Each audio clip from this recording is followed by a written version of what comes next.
Hey, it's Jen, and it's time for the Chord Devlog.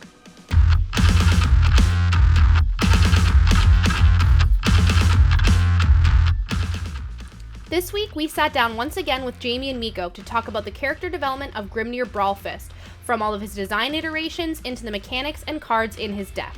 Let's see what they had to say.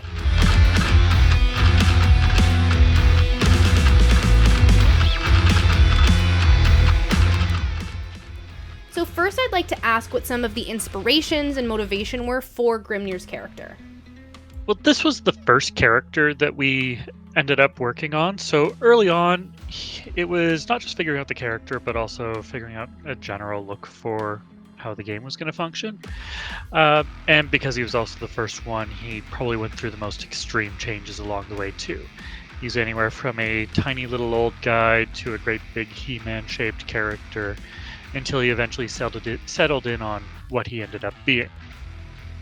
He was supposed to be a bit of an old, disgruntled veteran of past wars that we know nothing about and past fights that we know nothing about. Somewhere after his wars and fights were finished, he opened up his own bar in the city. And now he's kind of just an angry guy who's upset that if the day keeps resetting and we keep getting attacked, how do you make any money? So we were using reference like Stephen Lang and almost every character he plays in a movie. The bartender from Boondock Saints. He had a little bit of Gimli in him. He had some Mad Sweeney from American Gods. Probably the heaviest influence on him as far as music was concerned was a Canadian band called the Real Mackenzies. And so that's where his kilt came from. He's got his sort of biker vest, which is again supposed to be pieces of his past that are sort of carried through for right now. So Miko, can you walk us through the creation of some of Grimnir's mechanics and gameplay? He was designed right from the start as a guitar player. We already had the archetype concepts. The guitars would be single target, high damage. The idea for how he functions as a guitar player really came from the core concepts of the character's aesthetic design as well.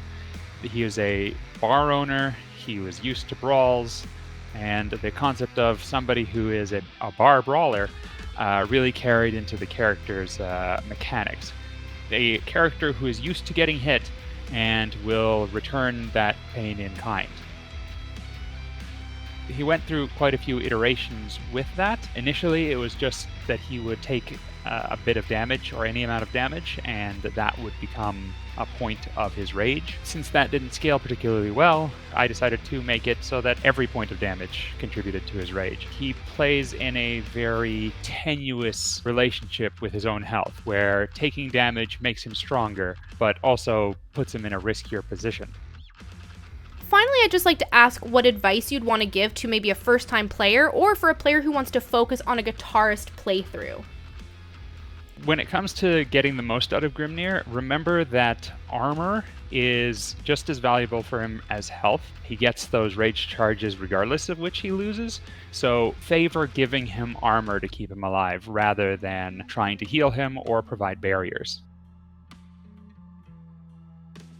He has basically two primary archetypes. One where he focuses on converting rage into damage or converting it into power. And those two different strategies can change him from being a direct damage character to being a support character or even a multi-hit character.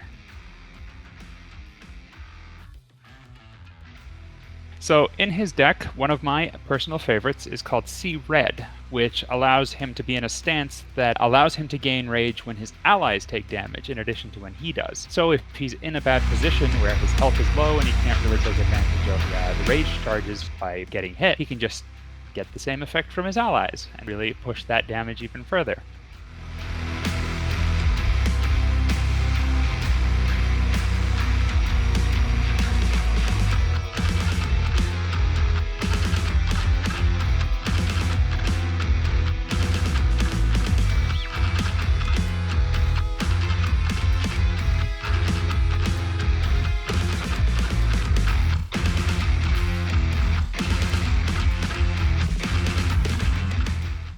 Next time on the Power Chord Devlog, we're going to have a chance to sit down and talk with the creators of the music behind the game. We'll be talking about their inspirations and motivations, and their experience in creating all of the music for Power Chord. Looks like that's all we've got today. Thanks for hanging out with me, and I'll catch you bandmates later.